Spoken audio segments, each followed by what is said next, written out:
Level 1. The engineering student. You're 18, sitting in a 400-seat lecture hall, and the professor just wrote a differential equation that takes up the entire whiteboard. 3 weeks ago, you were the smartest kid in your high school physics class. Now you're staring at a page of Greek letters wondering if you picked the wrong major. Statics, Calculus 3, and material science hit you the same week. Your first statics exam comes back with a 54%. The curve saves you? Barely. You start living in the engineering building. The vending machine on the 3rd floor knows your order. You pull your first true all-nighter before your dynamics final, running on energy drinks and panic, drawing free body diagrams until the lines blur. At 4 a.m., something clicks. You finally see how forces actually move through a system, not just as symbols, but as physical reality. You walk into that exam exhausted and pass with a B+. Junior year brings your first CAD class. You spend 5 hours modeling a single bracket, while the guy next to you finishes in 30 minutes using keyboard shortcuts you've never heard of. Senior year is your capstone project, a team of 4 designing a solar-powered water pump for a rural community partner. Your FEA simulation shows your support bracket failing under load, glowing red across the screen. You redesign it twice. On presentation day, the prototype works. You graduate with a mechanical engineering degree, a stack of failed exams you retook, and 0 real-world experience. You have no idea what's coming. Level 2. The entry-level engineer. You get hired at an automotive parts supplier. Starting salary, $58,000. Your title? Manufacturing Engineer 1. Your assigned mentor, Dave, has been on the floor for 22 years and communicates mostly in grunts and hand gestures. Day 1. He hands you safety glasses and walks you past stamping presses so loud you can feel them in your chest. Your first real assignment. A bracket is failing inspection at a 12% reject rate. Management wants answers by Friday. You measure parts with calipers you barely remember how to use correctly. You pull the engineering drawing. You build a quick CAD model and run a stress simulation like you learned in school. And there it is. A missing fillet radius creating a stress riser exactly where the cracks start.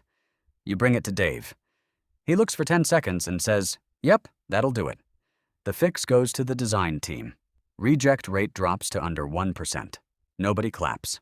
Dave just nods once, which you learn is the highest praise available. You realize school taught you the math. The floor teaches you why tolerances, cost, and manufacturability actually matter. You're at the plant by 6:15 a.m. for stand-up meetings now, and your coffee habit shifts from studying fuel to staying conscious fuel. Level 3. The junior mechanical engineer. 2 years in, entry level disappears from your title. You get your first solo project, a custom assembly fixture for a new production cell. It has to hold parts steady during welding while letting operators swap pieces in under 8 seconds because the line needs 500 units a shift. You sketch 3 concepts, pick one, and model it in CAD, clamps, locating pins, a base plate, pneumatic actuation. You over-tolerance everything out of fear. You create drawings with GD and T callouts you have to relearn from a textbook you kept from college. The machine shop builds it. Installation day, your hands are sweating as they bolt it to the table. First part loads. Clamps engage. Weld cycle runs. Part comes out perfect. By end of shift, the line is hitting 540 units, 8% over target. The plant manager actually remembers your name at the next meeting. Your fixture will run on that line for the next 10 years, and most of the people using it will never know who designed it. That's fine, you know. Level 4, the mechanical engineer. 5 years in, people bring you their problems instead of the other way around. Your phone rings at 5:30 a.m. The main conveyor drive on line 2 seized overnight. The plant is losing $6,000 an hour. You arrive to find 8 people standing around a dead gearbox waiting for you. You tear it down. Bearings are shot. Pitting, discoloration, metal shavings in the oil. Maintenance logs show they followed every procedure correctly. You calculate the actual operating temperature under full load, 92 degrees Celsius. The lubricant spec tops out at 75 degrees Celsius. The oil's been breaking down for months, and nobody caught it because the failure mode looked like normal wear. You spec a synthetic lubricant rated for 140 degrees Celsius and redesign the housing to add a cooling fin pattern. The rebuilt gearbox runs 3 years without a single failure. Nobody outside the maintenance team ever hears about it. Your name isn't on anything, but your fix is running every single shift. Level 5. the senior mechanical engineer. 9 years in, you lead projects instead of just executing them.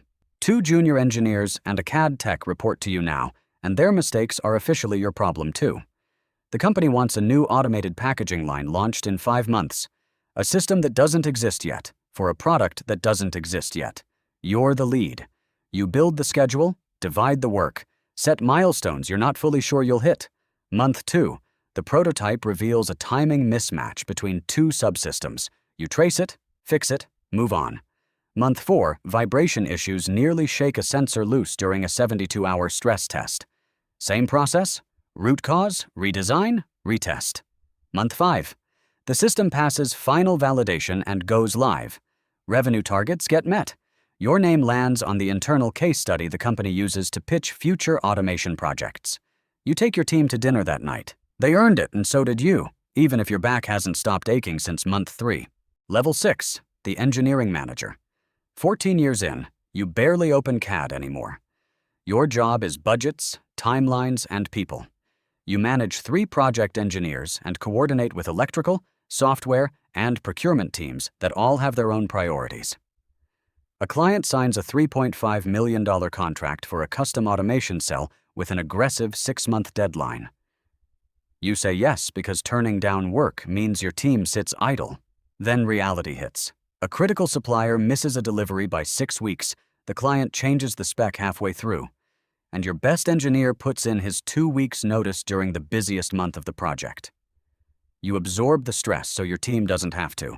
You work weekends nobody asked you to work. The system ships on time, the client orders 2 more. Your bonus that year is bigger than your entire starting salary was. Your doctor mentions your blood pressure at your next physical. You've traded all-nighters over thermodynamics for all-nighters over Gantt charts, but somewhere in there, without really noticing, you became exactly the kind of engineer the terrified 18-year-old in that lecture hall could never have imagined becoming.